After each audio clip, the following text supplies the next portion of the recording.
Hello mga beshi, magbibig po tayo ng buko pie. Pero po yung flavor ng ating buko pie ngayon is mayroon po siyang ube na yema. Ayan mga beshi, magluluto po tayo ng condensed na ube flavor na mayroon po siyang isang pula ng itlog. Dinagay po natin siya mga beshi.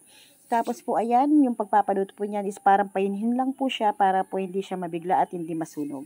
And then ayun po, tinransfer na po natin siya. Meron po tayong 3 buko at nagluto po tayo ng butter para matunaw siya. Yun po yung pampahin natin sa ating lumpia wrap mga beshi. And then ayan po yung iba natin sangkap, butter, may cornstarch, pampalapot. Mayroon po tayong melted cheese, mayroon tayong cheese, mayroon po tayong buko. Ayan mga beshi. And then, binus na po natin yung ating buko, tsaka yung ating cheese, at tsaka yung ating condensed mga beshi. At isa pa pong evap na malaki. Ayan po mga beshi. And then, mekos-mekos lang po siya para po makulo yung ating niluluto. Habang nagluluto po tayo sa kabilang kalan, maglalagay po na po tayo sa ating mga non-stick na kawali ng lumpia wrap na mayroon po siyang tinunaw na butter. Ayan mga beshi. And then, dyan po, halo-halo po ulit. Ayan, dahil kumukulo na po siya, naglagay na po tayo ng pampalapot na cornstarch sa ating buko pie, mga beshi. Ayan, masusing mekos-mekos lang po siya para po hindi masunog yung ating buko pie. Ayan po mga beshi, at saka antabay lang po siya, hindi po masyadong malakas dapat yung kalan para po hindi masunog yung ating buko, tsaka yung ibang sangkap ng ating buko pie, mga beshi. Ayan. Ayan po, dahil palapot na po yung ating buko pie, konting minuto na lang po niyan is pwede na po natin siyang ilagay sa ating mga non-stick na pan na mayroon ng lumpia wrapper na may nakapahid na butter na tinunaw mga beshi. Ayan po, konting-konting minuto na lang po mga beshi, ready na po nating lalagay sa ating dalawang kawali mga beshi ko na may lumpia wrapper. Ayan mga beshi. Tignan nyo naman po yung tsura ng ating buko pie. Talagang masarap po yan. Talagang isang purong buong gatas na condensed at saka evap mga beshi. Meron pa siyang melted cheese at meron pa po siyang mga cheese na nilalagay natin. Ayan mga beshi. Nakaready na po. Ayun po yung ating ginawang yemang ube. At saka po yung ating cheese. Nakaready na rin po. And then ayan, tinransfer na po natin sa ating dalawang katamtamang laking kawali na non-stick mga beshi. Ayan. Yan po yung maganda kahit wala kang oven na malaki.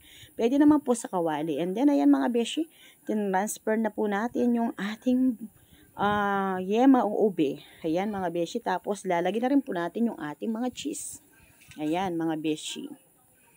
Siguradong masarap na masarap yan mga beshi. Try nyo po. Hindi ka na kailangan gumawa ng dough.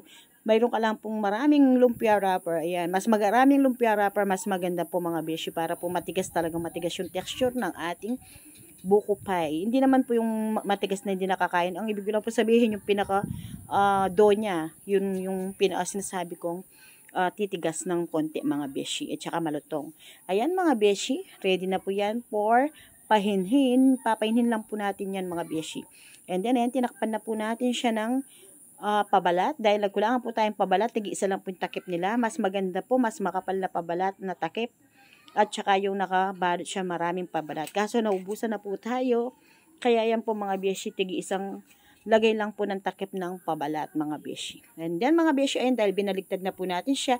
Parang nagbabaliktad lang po ng pag nagluto ka ng paella or inangit. Ganun lang siya mga beshi. Kailangan pahinhin lang na pag luluto din para hindi masunog. Ayan mga beshi. Tignan nyo naman po yung itsura ng ating ube yema buko pie. Pasensya na po, maraming sumisigaw na bata doon sa banda doon. Nasa labas po kasi tayo mga beshi. Ayan mga beshi, nakalagay na po sa kahon yung ating isang kawaling special buko pie with ubi flavor mga beshi. Ayan. And then ayan, nag-slice na po tayo mga beshi sa ating isang buko pie na nasa kawali. Ayan po yung itsura niya mga beshi ko. Tignan nyo naman po mga beshi, hindi ka mapapaya sa mga bisita mong pakakainin na buko pie. Dahil hindi po tipid sa sangkap yan mga beshi. Kung nakita nyo naman po, dalawang katamtaman na laki lang po ng kawali at saka purong gatas po inilagay natin mga beshi. Hindi po natin siya tinipid. Mayroon po siyang isang condensed, mayroon po siyang isang evap, mayroon po siyang melted cheese, mayroon pa po siyang another cheese, mayroon pa po siya ulit ng yema. Ayan mga beshi, yung ating masarap na buko pie.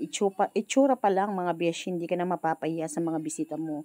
What if natikman pa nila nito mga beshi?